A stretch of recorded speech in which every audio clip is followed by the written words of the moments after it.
আসসালামু আলাইকুম ওয়া রাহমাতুল্লাহি ওয়া বারাকাতুহু। প্রিয় ভিউয়ার্স, একবার শুনুন, জীবন বদলে যাবে इंशाअल्लाह।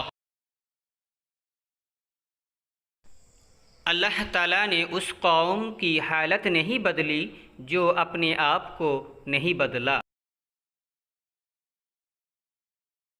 সমস্ত মুসলমান নারী ও পুরুষের কাছে আমার করুণ আবেদন, আমরা নিজেকে গড়ে তুলি সময় অর্থাৎ জীবন শেষ হওয়ার আগে। পবিত্র কালামুল্লাহ শরীফে আল্লাহ রাব্বুল আলামিন বলেন, বিসমিল্লাহির রহমানির রহিম, আলহাকুমুত তাকাসুর হাত্তা যুরতুমুল মাকাবির। অর্থ, প্রাচুর্যের প্রতিযোগিতা তোমাদেরকে মোহাচ্ছন্ন রাখে যতক্ষণ না তোমরা কবর সময়ে উপস্থিত হচ্ছ।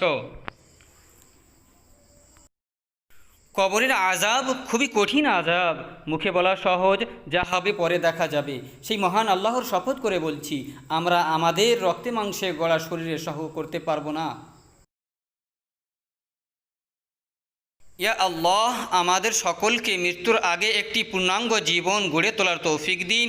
ঈমান ও আমল নিয়ে কবরে যাওয়ার তৌফিক দান করুন, আমিন।